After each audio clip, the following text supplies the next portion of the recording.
To see if she was alive? She was sleeping still, and that's it. I just let her sleep. She got shot in the side of the face and you let her sleep? God! Yes. This does not make sense, Ryan. No! That's crazy to me. Hey, I'm in my pajamas too, look, except for the hoodie, but I'm chilling. It's feeling good outside. I might be calling cap on one of MrBallen videos today, huh? This mug is called the most effed up interrogation ever caught on tape. Mature audience only. I watched this channel called JCS Criminology. We talked about it, bro. I saw some pretty effed up ones, bro. It was one, this girl killed her whole family. About to check out MrBallen, most effed up interrogations ever caught on tape. We ain't hear about the other channel, about to go check out this video. Want to check it out? Hey, you wanna check out the original video? Link will be. Ooh, JC, you smell good, cuz. Ooh, I know you can smell so good. Let's go. At the end of today's story, a lot of you are going to be shaking your head, wondering how in the world could they have missed that? But before we get into today's story, if you're a fan of the strange, dark, and mysterious delivered in story format, then you've come to the right place, because that's all we do, and we upload 2 or 3 times every week. So if that's of interest to you, please offer to make the like button a sandwich of their choosing. Ooh, that sounds but when good you right build now. it, make it between 2 very thin, stale rye bread heels. Also, please. That don't sound good right now. Very thin, stale rye bread heels. Even he broke character. 2 very thin, stale rye bread heels. Also, please subscribe to our channel and turn on all notifications so you don't miss any of our weekly uploads. All right, let's get into today's story. I'm comfortable too. I'm in my pajamas. I'm chilling. Man, really does. In 2006, Heather Kwan was a 21-year-old college student living in the small residential town of Desert Hills in Arizona. From a very young age, Heather was someone who always seemed to give her friendship to the people who needed it the most. People who were hurting on the inside, or who society had kind of forgotten about. This is why when she was a teenager and a young adult, she would often spend her weekends volunteering her time with underprivileged children. It's also why she aspired to go to law school and become a defense lawyer, because she loved the idea of professionally helping people that desperately Always needed the her. ones that be She doing lived good. in a rental home with her boyfriend, who was 18 years old. His name was Ryan Waller, and amongst other things, he was a huge gun enthusiast and a student. That year, the couple had made plans to visit Ryan's father, Don, on Christmas Day, so on December 25th. But when the day came and Don had made dinner for the couple and was expecting them, they didn't show up. And so Don tried contacting both of them, but when he couldn't, he just had a bad feeling that something was off. It was just very uncharacteristic of them to just no-show. But instead of... I'm telling you, bro, ain't no those feelings when your gut get to talking to you like that, bro, and you especially when you know your people, like, bro, this ain't right. I'm assuming, I know it, my bad, but I'm assuming, bro, he did something to her. Bad feeling that something was off. It was just very uncharacteristic of them to just no-show. But instead of driving over to their property himself, Don just called the local police and asked them to do a welfare check. The police arrived at the house in Desert Hills, Arizona. They knocked on the door, but there was no answer. They looked in the windows and some lights were on, but it was mostly dark inside, and they couldn't really tell from the car in the driveway if that belonged to the homeowners or somebody else. And so they stood there for a second. They're looking in the windows. There's no movement. They knock again, while simultaneously calling out that, hey, we're the police, we're here to do a welfare check, just want to make sure you guys are okay. And this time, after they were done knocking, they heard the deadbolt unlock, and then the door slid inward into the house, and standing right in front of them was Ryan. Ryan had this huge bruise on his left eye, this big black eye. Cause she probably binked your ass. Nose, and he was just standing there, not saying anything, not asking any questions, just looking at them. And they looked past Ryan into his house, and they saw there was a woman lying on the couch, which they presumed was his girlfriend Heather, because that was the 2 people they were coming to look for. And so they turned their attention back to Ryan, and they asked him, what happened to your eye? And Ryan was a little bit cagey. He didn't really give them a straight answer. He basically said, I don't know. I don't know what happened to my eye. And, the police... Boy, that's a big-ass bruise. How you don't know? Well, move. Watch out. Let me in.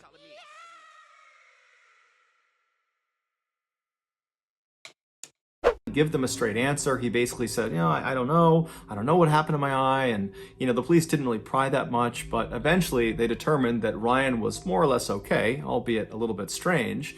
And then they said, okay, well, who's the woman who's lying on the couch? Is that Heather? And Ryan, again, was kind of cagey and a little bit dismissive and said something along the lines of, oh, you know, she's just sleeping.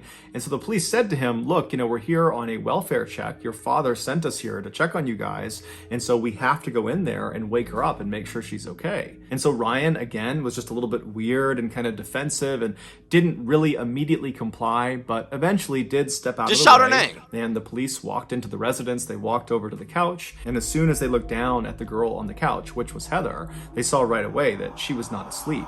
She was dead. And she had been for at least a couple of days. She had died from a single gunshot wound. Damn! Whoa! Shit, my bad. That was bad timing. My bad. That's so messed up, bro. You left her body there for a couple days, dog. How can I tell this one about to pee me off? I don't get it. And she had been for at least a couple of days. She had died from a single gunshot wound to the head. Immediately, Ryan was arrested and brought out to a squad car. He didn't fight the arrest, but he did emphatically say he didn't know what was going on. He didn't understand what was happening. He didn't know what happened to Heather. He just seemed kind of generally confused. But regardless, he was thrown in the back of the police car outside the property, and he would sit there for several hours while more and more police and paramedics arrived to process the crime scene and also to transfer Heather's body to a morgue. Finally, around 5 a.m. on December 26th, the police brought Ryan, who was still in the back of this police car, to the Phoenix police station for questioning. The interrogation that followed, this hour-long interrogation that was all filmed, would start off relatively normally, but it would quickly devolve into this totally bizarre back and forth between Ryan and the detective who was questioning him. And then at the end of the interrogation, there would be this stunning revelation. From this point until the end of today's video, we're going to be showing you clips from the actual interrogation. When you get to the end of this video and you hear the revelation, and trust me, you will not miss it, I would encourage you to then go back and watch the clips of the interrogation, or just go online and watch the entire interrogation, because it's totally mind-blowing watching this thing, knowing what's really going on. In the video, Ryan is led into the... Oh my God, is it like that? Is it like that?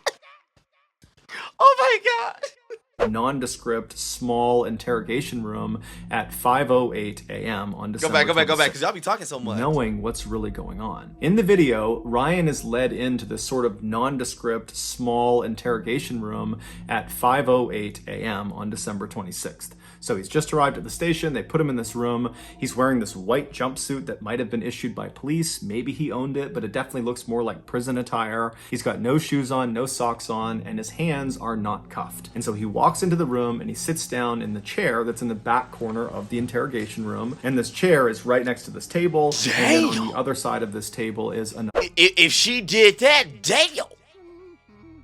I don't know if she did, but damn!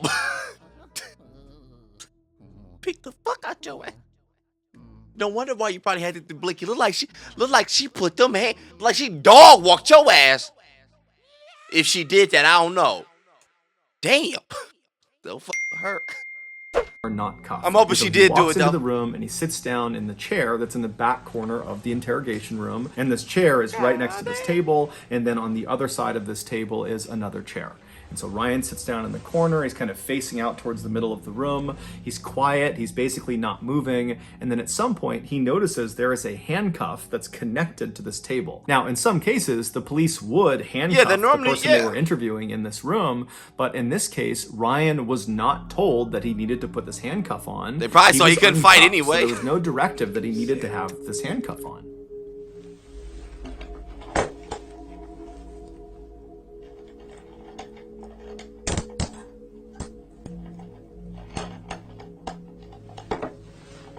For real?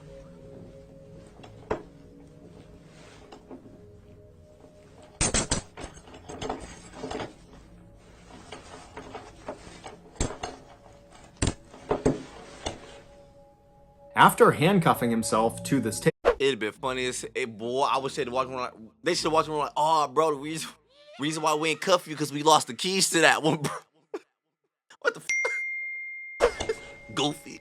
After handcuffing himself That's to this crazy. table, Ryan turns and puts his arms over this table, and he lays down, puts his head in his arms, and he lays that way for about 5 minutes. Periodically, he makes a few groaning sounds, but for the most part, he's quiet. And then all of a sudden, as he's laying there, he suddenly makes a fairly loud moaning sound, and he stands up in his chair like he's gonna walk out of the room, but as soon as he starts to walk away, the handcuff stops him. The handcuff that he was not told to put on. And so he's stuck against this table, but he doesn't seem fazed by it. He looks almost Is he confused really by what's drunk? happening, but he doesn't dwell on it for very long. Instead, he just reaches across the table and grabs a blank piece of paper, and then he just sits back down in the seat, he crosses his legs, and he starts Hell, you looking at reading? this piece of paper. If At it's blank. 5:17 a.m., so roughly 9 minutes into this interrogation, which really hasn't even started yet, Ryan is intently looking at this blank piece of paper when a detective walks into the interrogation room. This detective was named Dalton, and he informs Ryan that they're going to be taking pictures of his feet, and so he needs to put his feet up on the table that's right next to him. Ryan at first acts very confused and doesn't really understand what's happening, but he eventually complies and he puts his feet up on the table, and by the time his feet are up there, another officer walks into the interrogation room, and he's got a camera and he's got this big kit with him, and he would begin about a 10-minute long process of photographing Ryan's feet and also swabbing Ryan's feet. During this 10-minute session, Dalton stays in the room, and so Ryan periodically asks him if he can just leave and go home, seemingly unaware of how serious this situation really was for him. And when And low-key, I think something is going on right now where he probably really don't know what's going on. Could be that blow to the face. I don't know what's going on right now. I really don't. Dalton would tell him, no, you can't leave, Ryan would act totally frustrated and kind of angry and upset, kind of like how a child would act if they were told they couldn't have something they really wanted to. At 5:28 a.m., after this 10-minute session is complete and they've photographed and swabbed Ryan's feet, the second officer leaves the room and Dalton shuts the door behind him, and then he walks over to the table and he grabs the chair on the other side from Ryan. He drags it out so it's closer to Ryan, and then he sits down and introduces himself. After that, he begins asking Ryan some very basic questions. He asks him to confirm his name, which he does. He asks him to confirm his date of birth and his social security number, and Ryan does both those things. And then he asks Ryan if he understands why he was there, why he was being interrogated. And Ryan says, I think you really don't "No." know. And so at this point, Dalton says, okay, I think you really don't know. Let's just stop right now. I'm going to read you your rights. And so it's at this point in the interrogation that Ryan's behavior starts to get really, really weird. After Dalton tells Ryan he needs to read him his rights, you can see Ryan doesn't compute what he's saying. He's just kind of looking blankly, and Dalton seems to pick up on that. And so he tries to make it kind of lighthearted, and he says, hey Ryan, I'm going to read you your rights like they do on TV, like on Cops and on Law and Order and CSI, any of those crime shows, they read people their. So are they both? Is it gonna turn out they both innocent or something? Because maybe somebody came in the house and killed her and tried to kill him. Because with that, man, I guess I just gotta wait to get to the end and figure out what's going on. Like on Cops and on Law and Order and CSI, any of those crime shows, they read people their rights. That's what I'm going to do. You know what I'm talking about? And Ryan just goes, no. And Dalton's kind of confused. He's like, you haven't seen any cop show don't where watch they TV, read people their rights? And at this, Ryan kind of changes his behavior. And suddenly he's not as robotic. He's a little bit defensive looking. And he says, oh, yeah, I have, yeah. At this, it's pretty obvious to Dalton that Ryan is lying about something that is totally insignificant, whether or not he's seen true crime TV shows. It really just didn't matter at all. And there's this weird hesitation where both of them are just kind of being quiet for a minute. It's like Dalton knows he's lying about it, and Ryan just seems totally confused. And then ultimately, Dalton just decides to not key in on this kind of weird lie that Ryan has just told. Instead, he just reads Ryan his rights. And then after that, he gets back into some basic questions. The next one was, hey Ryan, what was the highest grade you achieved in school? And now at this point, Ryan is not looking at Dalton. He's looking to the far side of the room. He's got this blank expression on. And when he's asked this question, he just says, I don't know. And Dalton's like, you don't know what level grade you achieved in school? And Ryan says, no, I don't know. Eighth grade. So again, he's changed his answer fairly abruptly when he's challenged. And so Dalton is probably thinking to himself that he's lying again. But I know, again, and I was about to say, I legit, I could be wrong, but I legit don't think dude might be capping. If I can see the actual interrogation, I'm gonna go look for it.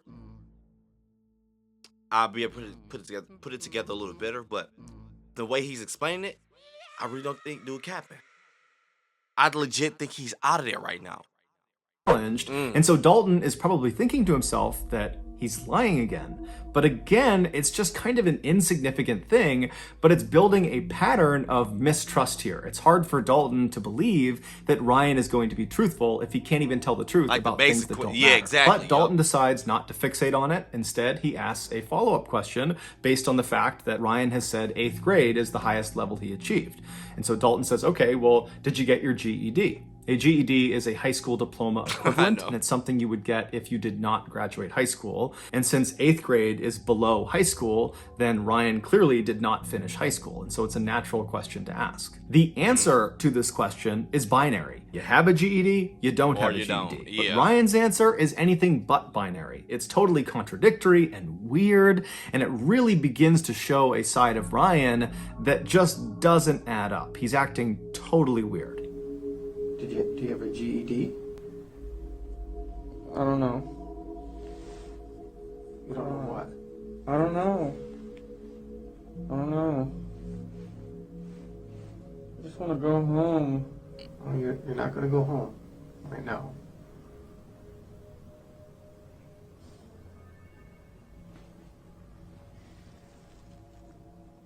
So what? What's the highest grade that you completed? B? No, not grade, as in letter grade. That motherfucker said B. Did you graduate high school? I'm sorry. That cop said no, not grade. Cuz I know you hear me.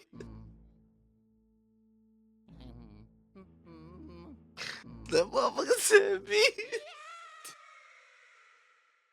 I'm sorry. In letter grade, I'm asking, did you graduate high school? No. And the highest you went was 8th grade? No B, cuz I just told you what.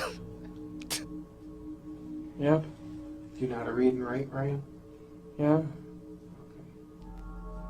After the discussion about Ryan's Damn! education goes nowhere, Dalton again does not fixate on all the issues with his answers so far, and instead just kind of continues asking more questions.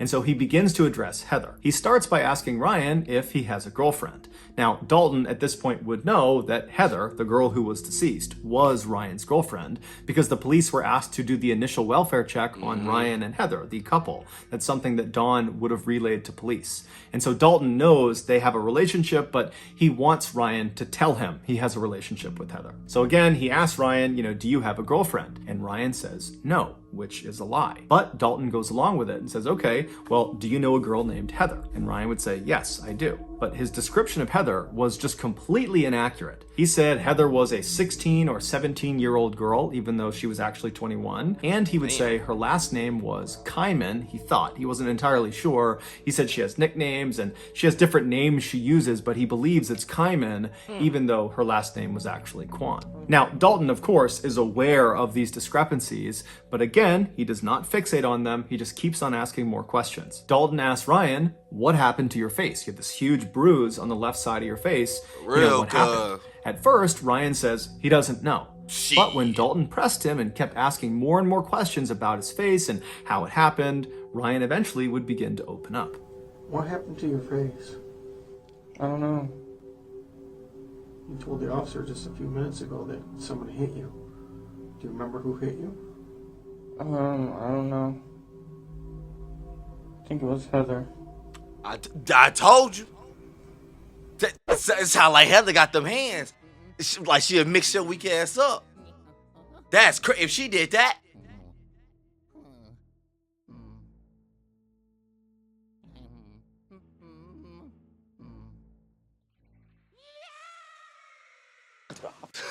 I'm about to hit your ass. Stop playing. Heather. Why she hit you? Why would Heather hit you? See, I knew it. I don't know. It was an accident. I forgot why. Like the other police officers involved, Dalton believed already going into this interrogation that Ryan killed Heather. That the bruise on his face what if was it's from not? Heather fighting back before ultimately Ryan killed her. And so for Ryan to say the mark on my face is from Heather, even though he claimed it was an accident, to Dalton, that was the same thing as Ryan saying, I killed Heather. Dalton attempted to get more specific details about the actual physical struggle that took place between Ryan and Heather, but as he asked more and more questions, he became more and more aggressive, and it seemed like Ryan picked up on it and became very defensive and started throwing out random pieces of information, much of which seemed untrue. Like he suggested there was at least 2 or 3 other people that were in the house. I bet he ain't capping. I might have been wrong. He might have tried to save her or something. Probably somebody broke in and tried to probably kill him too. I don't know. We about to find out. Man, yo, this is getting more and more crazier, dog. Seemed untrue. Like he suggested there was at least 2 or 3 other people that were in the house on the night that Heather got killed, but it's unclear if these people were real or if they were actually ever there. And it just seemed like Ryan was kind of panicking and just kind of saying all sorts of random things. And so at some point, Dalton just wants to focus the conversation because he feels like it's getting totally out of hand. And so he just stops Ryan and he says, Ryan, there is a dead girl in your house and I need information. Hey, Ryan, Huh? Huh? there's a dead girl in your living room. She's dead? Yes. Heather? I don't know. I want to know what happened in your house last night. The girl on the couch is dead? I don't know if she's on the couch. She's dead. The interesting thing about Ryan's reaction to being told by Dalton for the first time in the interrogation that there was a dead girl in his house is Ryan reacted with genuine surprise. It's the only time in the entire interrogation I was thinking the same thing, bro. I legit don't think he capping. Man. start to finish, where Ryan sits forward in his chair, he kind of perks up, and he seems relatively normal. He's not acting confused and kind of bizarre. It's like he's really dialed in, as if he had not heard this before, that he didn't know Heather was dead, and he's now for the first time being told, and it shocked his system. But just seconds after he sits forward and seems really engaged, he goes back to kind of being totally bizarre, and he also suddenly had this really elaborate story about what happened to Heather. Talk Even your though ish. just seconds ago, it seemed like he had just learned about it, so it didn't really make any sense that he would have a story so readily available for something he seemed to not know anything about. And of course, like all of his other answers, his story he gave was full of contradictions and holes and was just totally unbelievable. Well, these people came over, Richie and his dad, I believe him. with shoot and arrow, bow and darts. You know what I'm talking about? Yeah. They hit me and her with those. That's it. They hit you and... Yeah. They hit me and her with those. That's it. They hit you and... They hit you? Yeah. Now it's Richie that hit you? Not Heather? Oh. No, Richie and his dad. Richie And I think it's all probably slowly coming back to him. Oh, that's about to be messed up. They hit you. Yes. Why? Because they're trying to get their stuff. I don't know why. And they had some kind of bow and arrows? Mm-hmm. They each had 2 revolvers and they didn't let off any shells. Okay, you just said they had bow and arrows. Now they have revolvers? That's what I meant. They had revolvers. They have revolvers. Yes. And then what happened? And then they shot us with those. Following this exchange, Ryan would change his story again and would say, actually, they didn't shoot me, they just shot Heather, they put me in a sleeper hold. But when Dalton asked him, what do you mean sleeper hold? Ryan said, oh, I don't know what a sleeper hold is. And then eventually, Ryan would actually just ditch the sleeper hold narrative and go back to the Richie and his father, they came in and they shot both of us. At this point, Ryan's story has become so convoluted and it's changed so many times that it's just totally unbelievable. And so Dalton, who was doing his best to kind of go along with Ryan's story, at this point just can't even pretend anymore. He cannot pretend that he's following the story. It doesn't make any sense. You're telling me... You're all over the board here, number one. You're saying bows and arrows, you're saying revolvers, and you're saying some other thing, and you're saying they shot you in the eye. Okay? They shot you with a revolver in your eye. Yes. And that's Is it a BB gun? No, it was a real gun, man. It was just a If revolver. they shot you in the eye with a revolver, you wouldn't be talking to me right now. How do you know? Was most likely you be dead. Cause I see how you know. Nigga, how you know?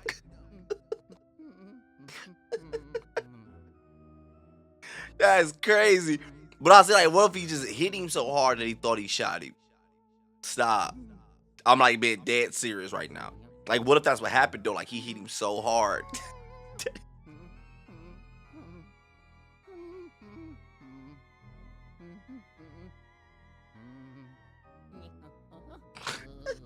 But I mean, the cop kind of have to look at that eye like maybe it is. He's not really fully remembering everything. I mean, because dude, that is a big mark. Like, I wouldn't be shocked if he is suffering from like any type of brain damage or anything. Revolver in your eye. So I'm wondering if the cop gonna ever think about that. And that's Is it a BB gun? No, it was a real gun, man. It was just a If they revolver. shot you in the eye with a revolver, you wouldn't be talking to me right now. How do you know? Was most likely you be dead. That's what I thought too, man. I really don't know. So you got shot first, Uh-huh. and what happened? Did you fall to the ground? Yeah, I was trying to get up and I couldn't. I don't Okay. know. And then she got shot? Mm-hmm. What did you do? Nothing. Did you call 911? Did you see if she was alive? She was sleeping still, and that's it. I just let her sleep. She got shot in the side of the face and you let her sleep? God! Yes.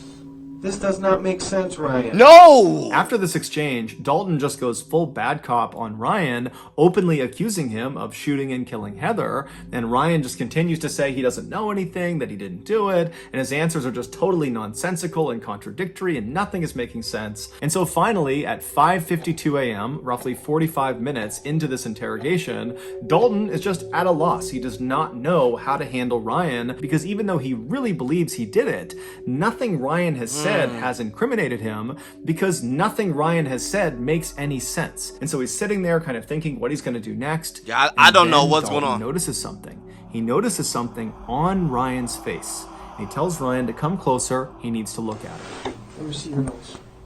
Put your legs, Oh, shit, that's my bad. Put your legs down. Bring your face closer. Oh, my head hurts. It's an arrow. He wasn't capping. Okay. Piece of the arrow. Yeah, be right back. Whoa, what you see, bro? What Dalton had finally just discovered were 4 bullet holes in Ryan's face and head. What the fuck? How did you not notice that? This boy wasn't lying. How? Whoa! You sit there and interview me with 4 bullet holes in my damn face? He even said, how did you? He said, bro, if you got shot, you would tell me. He said, how did you know? He told you was Cap and he wasn't Cap. Man, the chills that went across my body. Cause he put it like, you know, like when the barber grab, like when he mess up your head, he did him like that. Like, what the fuck? Who cut your head last? They always say that when they know they messed up. Now, you cut my head last. Stop. Oh, shit, this is crazy. What is that? Oh my gosh. Now I see why Mr. Ballen called this the most effed up interrogation. Now I see why. Bruh, that was the most uncontrollable what the I've ever said in my life. It was like my body was like, it gotta come out. What the freak, man?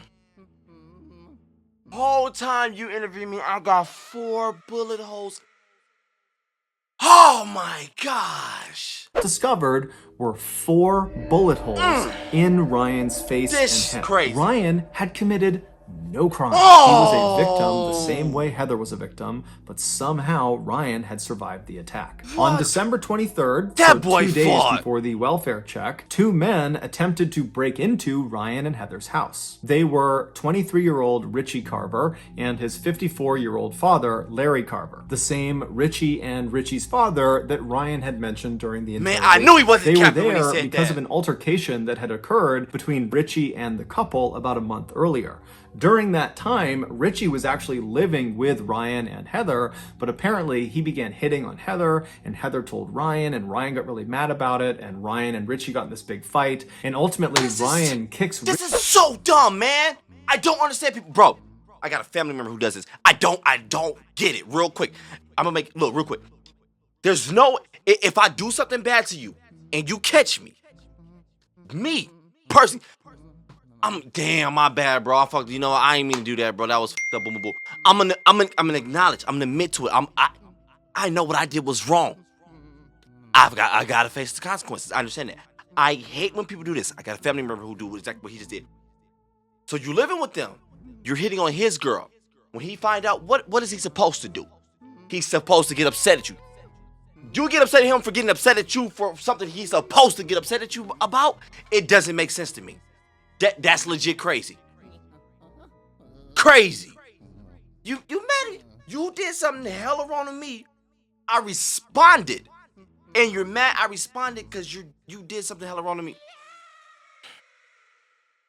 Dog, there's something wrong with people. It really is.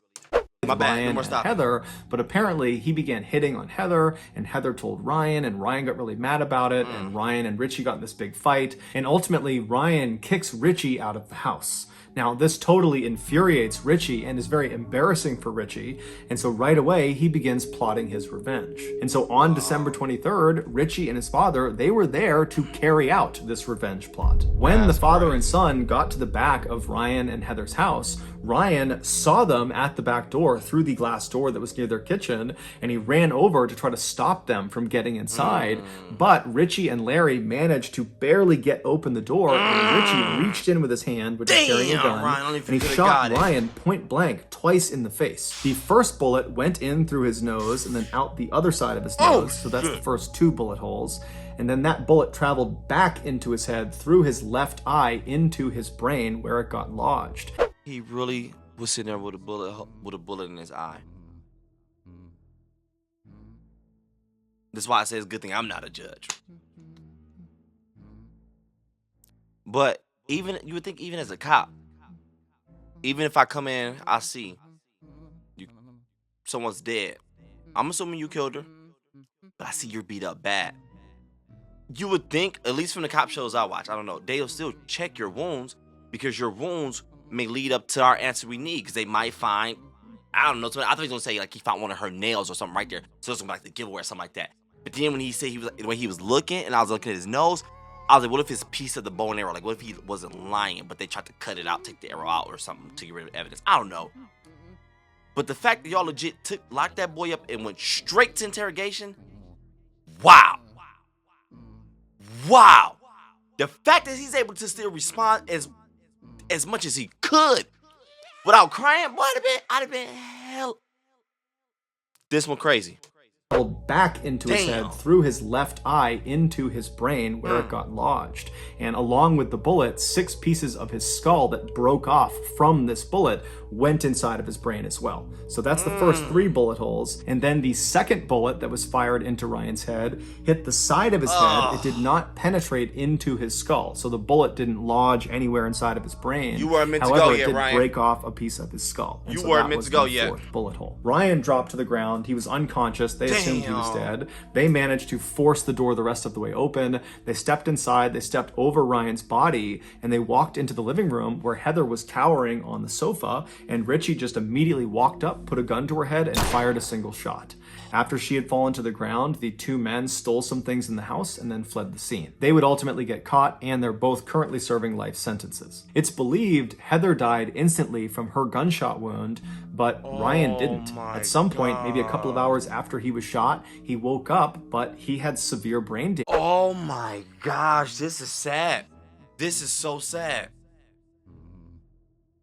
Oh, my apologies to you, Ryan.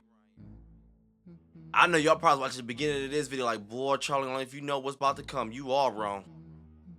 Oh my gosh.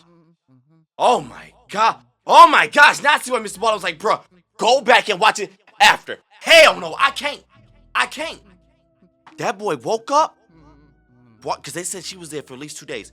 Bro, I was walking around that house, don't know what, thinking this girl was asleep. Legit, really thinking that.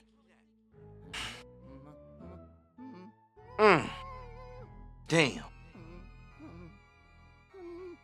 Oh my gosh. Wow, that one's, wow. Good gosh, man. Mr. Ballen, the way you tell these stories, gosh, man. And the way,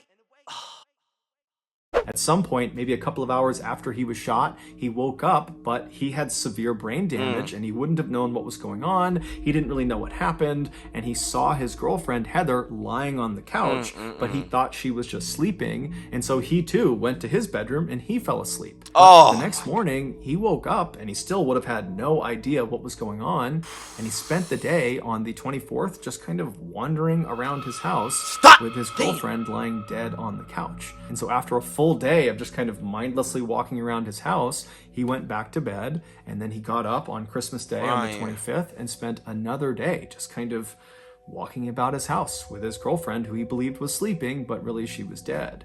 And so finally the welfare check is called in, the police show up, and as soon as they see Ryan, they jumped to conclusions that he must have killed Heather. They kind of dictated the way they treated him. Had they believed he was a victim, they might have sought medical attention for the wound on his face, but again, jumping to conclusions and assuming he was the killer. And that's like, well, I tell you a lot of times, good thing I'm not a judge. I know I assume things a lot. I wouldn't dare apply for a job like that. You can't play with people's lives like that. But for you who are actually in that field, cops, even though I jump to conclusions, I ain't trained like y'all. Every show I've watched, like cop shows or even like actual interrogation stuff like this I watch, even if they got who they think is the killer, they still investigate their wounds. Because it can lead to so much. Just like that. As soon as he investigated, cracked the case right there. This dude was not lying. Whole time I'm watching this dude legit should have been dead doing some shit that I've never in my life heard do. And the fact that he's still just chilling, put himself in the handcuffs, chill. I'm thinking like, oh, he about to do some real good capping. He legit was out of there. The wound on his face, but again, jumping to conclusions and assuming he was the killer, they figured that bruise on his face was from the woman fighting back. She had struck him before he had savagely killed her. And so they didn't give him any medical care. Instead, they put him out in the cop car out front of the property, and he sat there with no medical intervention for 6 hours. And during those 6 hours, literally every second that went by, there was irreversible brain damage being caused because he had all this bleeding inside of his head that was causing brain damage. And so the clock was ticking as soon as they found him. And for hours and hours and hours, he got no care and was just getting worse and worse and worse. And so finally, he goes to the police station, and again, they do not give him any medical care. Instead, they interrogate him for almost 2 hours, even though he has 4 bullet holes on his face that apparently no one noticed or no one took seriously. But regardless, he spent those almost 2 more hours in the interrogation room, where every second that's going by, his brain is getting more and more destroyed, irreparably destroyed. And then finally, at the end of the interrogation, Dalton, who's probably thinking to himself, what is wrong with this guy? His answers don't make any sense. He's all over the place. And that's when he stepped back from looking for a way to convict this guy and noticed the holes on his face. face, specifically the hole in his nose. And that's when he called him forward and he looked at his face and he realized a huge mistake had been made and he called an ambulance. Here is... As a cop, I would have felt like shit the whole time. Like, bro, I'm so sorry. Look, ambulance on the way, can you help? I'd have been apologizing to this kid the entire time. I wouldn't be able to sleep at night. This is a story that sounds like fight. It sounds like this dude's gonna get through this, which he already sounded like he did. Please do. And for some reason, as strong as this kid is, I feel like he's only still get his memory. I'm really hoping that's the outcome. And if I was that cop, I couldn't live my life without this dude. Like, bro, I just want to take care of you. I want to help you. That's all I want to do. I did some effed up ish. Effed up. I just want to make sure you're good. That's all I want to do. I just... He looked at his face and he realized a huge mistake had been made and he called an ambulance. Here is a clip of the fire department who arrived ahead of the ambulance in the interrogation room learning about what's happened to Ryan as they wait for the ambulance. Hey guys. Captain, you're not going to believe this one. I can't believe it either. You're right. I just want to hug him. I can't believe it. This is just my observations that this might be an entrance, this might be an exit, this might be into his eye. And he's acting like he has a serious head injury. Which I don't think he's acting. Get him Ryan some was help. ultimately rushed to the hospital where he would undergo emergency surgery that would save his life, but it would come at a great cost. They not only had to remove a large portion of his brain, but they also had to remove both of his eyes. Now, it should... Oh, white bowl.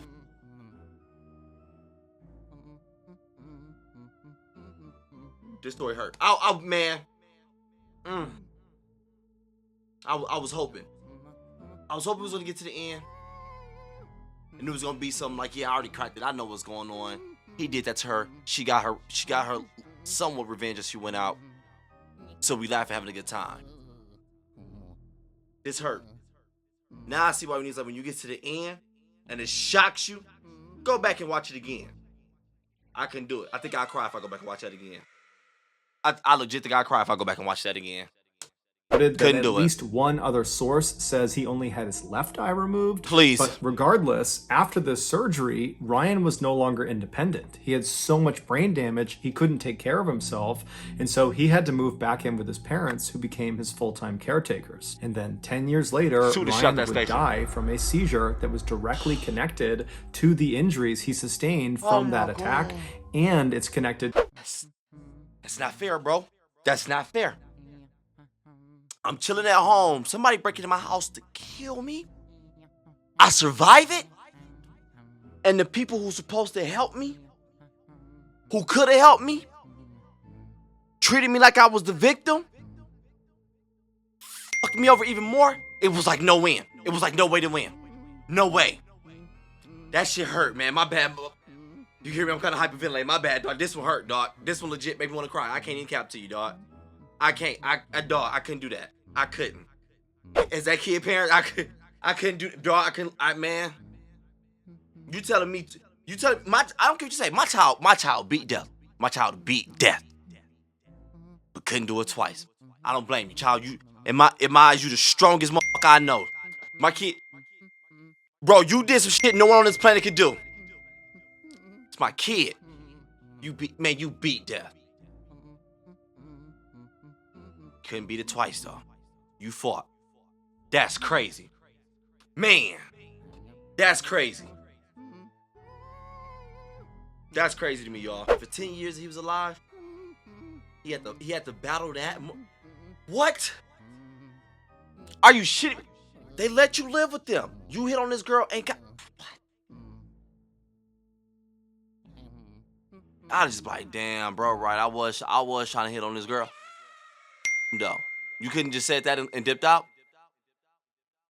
directly connected to the injuries he sustained from that attack, and it's connected to the lack of care he received in those first critical 8 hours after the police found him. The Phoenix Police Department, after this mishandling of Brian's case went public, they did an internal investigation, but no one was ever disciplined, at least not publicly. As for Ryan's family, they certainly could have filed a lawsuit against the Phoenix Police Department, but they chose not to. They said, because, bro, if you lose your kid, bro, what they gonna do with the money? I wouldn't be happy spending out a dime of it.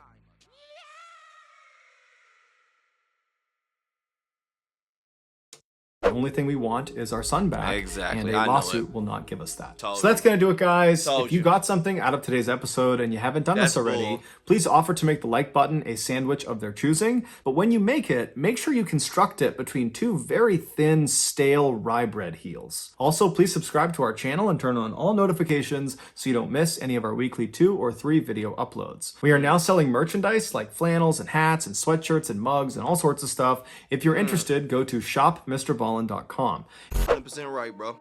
He was right. I don't think no interrogation will ever top that. I don't want it to. I don't want it to. I really don't. But he was right. Most effed up interrogation. That was right. The whole time, even I'm sitting there the whole time just blaming him. It's not me, bro. I know it. It looks so much like it, don't it? And that's bullshit, because it really did. He walking around the house for 2 days, she did. You gonna tell me that? Instantly, I'm just thinking, cap, that's bull. The whole time, he need help. He need help, dog. Needed it. And he couldn't say it. Couldn't say it, because he didn't know.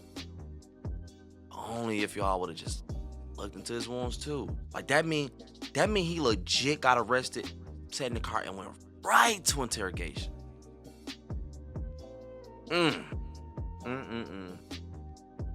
Damn, y'all. So a few of y'all said something in the comment section that made sense. It was dope. Like, man, MrBallen, like, because of him, we get these amazing stories. Like, they're really good. But it sucks that we get them at the cost of someone else's trouble or life. That's crazy. These stories are told really good. I give MrBallen's props. They really are. But it does suck to know, like, these stories legit come from somewhere real. And it sucked because, like, when we watch the ghost ones, the spirits, and like that type of stuff, it's cool because we can debate it. Like, that was fake, that was real. When it comes to these ones, MrBallen, it's real. Only thing you debate is what actually happened. Other than that, the situation is real. And that's the part that really gets you, dude. At least for me. Gosh, man, that hit me in the feels at the end, y'all. Yo, so rest in peace, Ryan. Rest in peace, man. I owe you that. You fought, bro. You really did. You fought, man. That was fight, bro. My strength couldn't even compare to yours, dude. You fought, man. I hope you're resting easy, relaxed, comfortable, and just at ease, man. You and Heather. Crazy. I'm out of here.